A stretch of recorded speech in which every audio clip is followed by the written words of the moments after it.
त्यासोबत आमदार गोपीचंद पडळकर त्यांच्याशी आपण या ठिकाणी बातचीत करणार आहोत। भाऊ, साधारणतः पाहायला गेलं तर धर्मांतर विरोधी कायदा हा काल मंत्रिमंडळामध्ये चर्चेला आला, लवकरच GR काढला जाणार आहे, काय सांगाल एकंदरीत अपडेट? अत्यंत क्रांतिकारी निर्णय राज्याचे मुख्यमंत्री माननीय देवाभाऊ आणि त्यांच्या मंत्रिमंडळाने काल घेतलाय।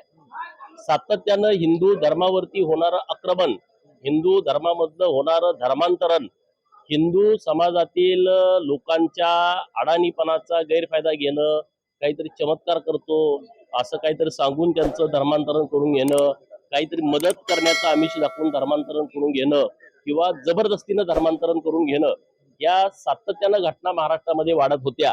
महाराष्ट्रातील हिंदू समाज रस्त्यावरती उतरला होता की काही करा, परंतु धर्मांतरणच्या बाबत एक कडक कायदा राज्य सरकारनं आणावा, लव्ह जिहादच्या बाबत मधला एक चांगला कायदा आणावा अशी सातत्यानं मागणी होत होती। राज्याचे मुख्यमंत्री हे धर्मरक्षक आहेत, त्यांना या सगळ्या बाबतची खूप जाणीव आहे आणि म्हणून सातत्यानं त्यांचा हा प्रयत्न राहिलेला आहे। आणि त्यामध्ये काल धर्मांतरण विरोधी कायदा मंत्रिमंडळाच्या बैठकीमध्ये पारित केल्यामुळं पुन्हा एकदा शिक्कामोर्तब झालं की राज्याचे मुख्यमंत्री अत्यंत संवेदनशीलपणे या महाराष्ट्रामध्ये काम करतायत। मी त्यांचं मनापासून आभार व्यक्त करतो। आज अर्थसंकल्पीय अधिवेशन आपल्याला पाहायला मिळते, अर्थसंकल्प मांडला जाणार आहे।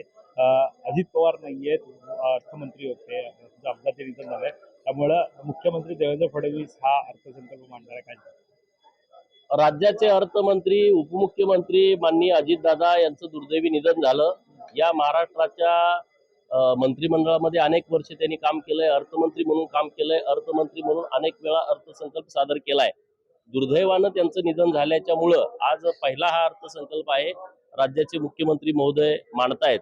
राज्याचे मुख्यमंत्री महोदय हे अर्थशास्त्रज्ञ आहेत, महाराष्ट्राची प्रचंड त्यांना जाणीव आहे, महाराष्ट्रातली माहिती आहे, महाराष्ट्रातल्या सर्व गोष्टीचा अभ्यास आहे आणि मागं अर्थमंत्री म्हणून त्यांनी खूप चांगल्या पद्धतीनं अर्थसंकल्प सादर केला होता। आमच्यासारख्या कार्यकर्त्यांना अर्थसंकल्प साध्या भाषेत कळावा हे माननीय मुख्यमंत्री महोदयांच्याकडूनच समजतं, सर्वसामान्य लोकांना पण।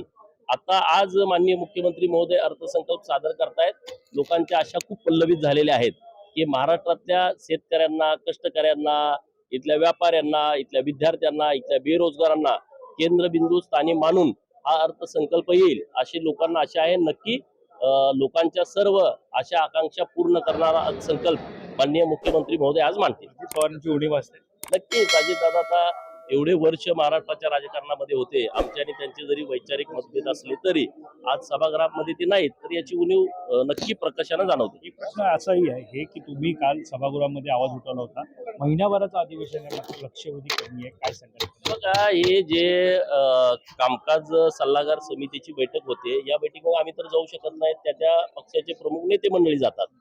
परंतु दुर्दैवानं या लक्षवेधीच्या संदर्भात काही लोकांनी तिथं आक्षेप नोंदवला की नियमामध्ये 3च लक्षवेधी घ्यायचे आहेत, तुम्ही जास्त लक्षवेधी घेऊ नका। मागचं अधिवेशन जे आपलं नागपुरात झालं ते 10 दिवसाचं अधिवेशन झालं। 10 दिवसाच्या अधिवेशनामध्ये 157 लक्षवेधी झाल्या। आता माझ्या 2 लक्षवेधी आल्या, एक अर्धा तासाची चर्चा आली। अरे आज आता बघा ना, मागचा आठवडा पहिला दिवस सोडून द्या, त्यातले 5 दिवस, आता कालचा दिवस, अजून आमची लक्षवेधीच नाही।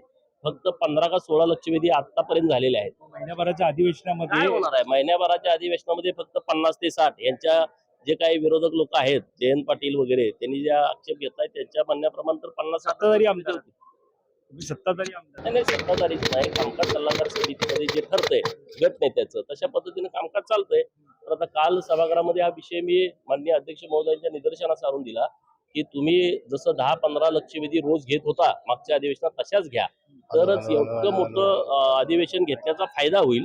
आमदार 288 आहेत खालच्या सभागृहामध्ये, प्रत्येकाची एखादी जरी लक्षवेधी आली तर त्यांना समाधान मिळेल। आणि म्हणून काल माननीय अध्यक्ष महोदयांनी स्पष्टपणे संकेत दिलेले आहेत की गट नेत्यांशी बोलून आम्ही पुढचा निर्णय घेऊ किंवा त्यांचे काही अधिकार आहेत त्या अधिकाराचा वापर करून आम्ही निर्णय घेऊ असं त्यांनी काल सांगितलं। धन्यवाद आमच्याशी बातचीत केली। कॅमेरा पर्सन अजय सर, मी वैभव पाटील, मुंबई।